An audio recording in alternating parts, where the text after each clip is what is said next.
Selamat pagi, Assalamualaikum anak-anak. Semoga kalian semua dalam keadaan sehat. Pada pembelajaran kali ini, kita akan belajar tentang perjuangan diplomasi mempertahankan kemerdekaan. Melalui perjuangan diplomasi, bangsa Indonesia berupaya menunjukkan kepada dunia internasional bahwa kemerdekaan dan kedaulatan yang telah diraih bangsa Indonesia pantas untuk dibela dan dipertahankan.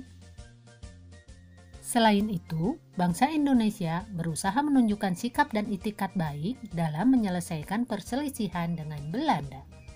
Berikut adalah beberapa upaya diplomasi yang dilakukan oleh bangsa Indonesia untuk mempertahankan kemerdekaannya. Yang pertama, perundingan Linggajati. Perundingan Linggajati adalah perundingan antara Indonesia dan Belanda yang dilaksanakan pada tanggal 10 November 1946 di Linggajati, Cirebon, Jawa Barat. Dalam perundingan ini, Indonesia diwakili oleh Sultan Syahrir dan Belanda diwakili oleh Profesor Wim Sermerhorn. Sementara, mediator perundingan adalah Lord Killeen, seorang diplomat dari Inggris. Kesepakatan perundingan Linggajati, pertama, Belanda mengakui secara de facto wilayah Republik Indonesia, yaitu Sumatera, Jawa, dan Madura. Yang kedua, Belanda harus meninggalkan wilayah Republik Indonesia paling lambat tanggal 1 Januari 1949. Yang ketiga, Republik Indonesia dan Belanda sepakat membentuk negara Republik Indonesia Serikat, di mana salah satu bagiannya adalah Republik Indonesia. Yang keempat, dalam bentuk Republik Indonesia Serikat, Indonesia harus tergabung dalam Commonwealth atau Persemakmuran Indonesia Belanda dengan Ratu Belanda sebagai ketuanya. Meskipun persetujuan Linggajati telah ditandatangani, hubungan Indonesia-Belanda tidak bertambah baik. Belanda melanggar ketentuan perundingan dengan melakukan penyerangan secara tiba-tiba terhadap daerah-daerah yang menjadi wilayah Republik Indonesia sesuai hasil perjanjian Linggajati pada tanggal 21 Juli 1947. Peristiwa ini dikenal sebagai agresi militer Belanda pertama. Pada agresi militer ini, Belanda berhasil menguasai Jawa Barat, sebagian Jawa Tengah sebelah utara, sebagian Jawa Timur, Madura, dan sebagian Sumatera Timur. Untuk menghadapi Belanda, pasukan TNI melancarkan taktik gerilya. Dengan taktik gerilya, ruang gerak pasukan Belanda berhasil dibatasi. Gerakan pasukan Belanda hanya berada di kota-kota besar dan jalan-jalan raya. Sedangkan di luar kota, kekuasaan berada di tangan pasukan TNI. Yang kedua, perundingan Renville. Agresi militer Belanda pertama mendapat reaksi keras dari dunia internasional, khususnya dalam forum PBB. Dalam rangka usaha penyelesaian damai, maka Dewan Keamanan PBB membentuk Komisi Tiga Negara atau KTN. Negara-negara anggota KTN, yaitu Australia, merupakan pilihan Indonesia diwakili oleh Richard Kirby. Belgia, pilihan Belanda diwakili oleh Paul van Zeeland. Amerika Serikat, pilihan Indonesia dan Belanda diwakili Frank Porter Graham. Perundingan ini dikenal dengan nama perundingan Renville karena diselenggarakan di atas kapal Angkatan Laut Amerika Serikat bernama USS Renville yang berlabuh di Teluk Jakarta. Delegasi Indonesia diwakili oleh Perdana Menteri Amir Syarifuddin, sementara delegasi Belanda diwakili oleh Abdul Qadir Wijoyo Atmojo. Hasil kesepakatan perjanjian Renville, pertama, penghentian tembak-menembak. Yang kedua, Belanda hanya mengakui Jawa Tengah, Yogyakarta, dan Sumatera sebagai bagian wilayah Republik Indonesia. Yang ketiga, disetujuinya sebuah garis demarkasi yang memisahkan wilayah Indonesia dan daerah pendudukan Belanda. Yang keempat, TNI harus ditarik mundur dari daerah-daerah pendudukan Belanda di Jawa Barat dan Jawa Timur.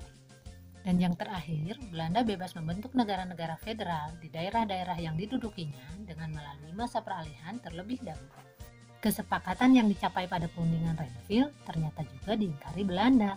Pada tanggal 19 Desember 1948, Belanda melancarkan agresi militer kedua. Belanda berhasil menduduki ibu kota RI, Yogyakarta. Para pemimpin Indonesia seperti Insinyur Soekarno dan Dr. Andes Muhammad Hatta ditangkap dan diasingkan ke Bangka. Sebelum Yogyakarta jatuh, pemerintah RI telah membentuk Pemerintahan Darurat Republik Indonesia atau PDRI di Sumatera Barat. PDRI dijalankan oleh Mr. Safrudin Prawira Negara. Selain itu, dibentuk pula Komando Perang Gerilya yang dipimpin oleh Jenderal Sudirman. Selama agresi militer II, Belanda selalu mempropagandakan bahwa setelah ditangkapnya pemimpin RI, maka pemerintahan RI sudah tidak ada. Akan tetapi, propaganda Belanda tersebut dapat digagalkan oleh PDRI. PDRI menunjukkan kepada dunia internasional bahwa pemerintah Indonesia masih berlangsung. Yang ketiga, perundingan Roem-Royen. Untuk mengatasi agresi militer Belanda, PBB mengadakan sidang pada tanggal 22 Desember 1948 dan menghasilkan resolusi yang isinya mendesak supaya permusuhan antara Indonesia dan Belanda segera dihentikan dan pemimpin Indonesia yang ditahan segera dibebaskan. KTN ditugaskan untuk mengawasi pelaksana resolusi tersebut. Untuk meluaskan wewenangnya, KTN diubah namanya menjadi UNCI atau United Nations Commission for Indonesia yang diketuai oleh Merle Cochran dari Amerika Serikat. Atas inisiatif UNCI, pada tanggal 14 April 1949 diadakan perundingan antara Indonesia dan Belanda. Perundingan ini diadakan di Hotel Des Indes, Jakarta. Perundingan ini dikenal dengan nama Perundingan Roem-Royen karena delegasi Republik Indonesia dipimpin oleh Mr. Muhammad Roem dan delegasi Belanda dipimpin oleh Dr. Van Royen.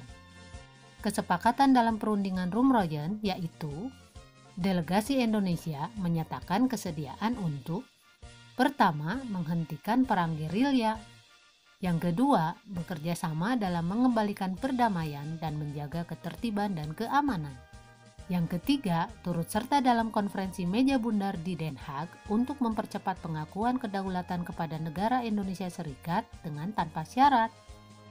Sementara pihak Belanda menyatakan kesediaan untuk pertama, menyetujui kembalinya pemerintah Republik Indonesia ke Yogyakarta. Yang kedua, menjamin penghentian gerakan militer dan membebaskan semua tahanan politik.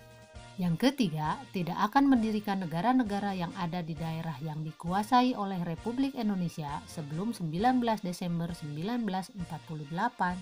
Dan yang terakhir, berusaha dengan sesungguhnya supaya KMB segera diadakan sesudah pemerintah Republik Indonesia kembali ke Yogyakarta. Yang keempat, Konferensi Meja Bundar. Konferensi Meja Bundar adalah sebuah pertemuan yang dilaksanakan di Den Haag, Belanda tanggal 23 Agustus sampai 2 November 1949. Pada konferensi Meja Bundar, Indonesia dipimpin oleh Dr. Andes Muhammad Hatta, sementara Belanda dipimpin oleh Van Marseveen. Hasil kesepakatan konferensi Meja Bundar: pertama, Belanda mengakui RIS sebagai negara yang merdeka dan berdaulat. Yang kedua, pengakuan kedaulatan dilakukan selambat-lambatnya tanggal 30 Desember 1949. Yang ketiga, masalah Irian Barat akan diadakan perundingan lagi dalam 1 tahun setelah pengakuan kedaulatan RIS. Yang keempat, antara RIS dan Kerajaan Belanda akan diadakan hubungan Uni Indonesia-Belanda yang diketuai Belanda. Dan yang terakhir, RIS harus membayar semua hutang Belanda sejak tahun 1942.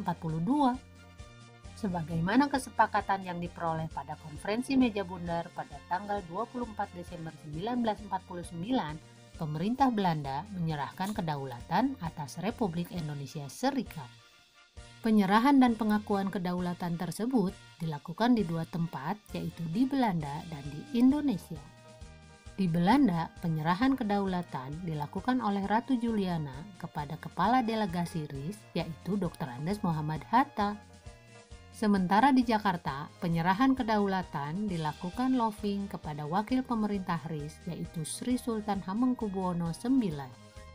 Penyerahan kedaulatan ini menandakan berakhirnya masa penjajahan Belanda di Indonesia secara formal. Nah, anak-anak, itulah perjuangan diplomasi dalam mempertahankan kemerdekaan.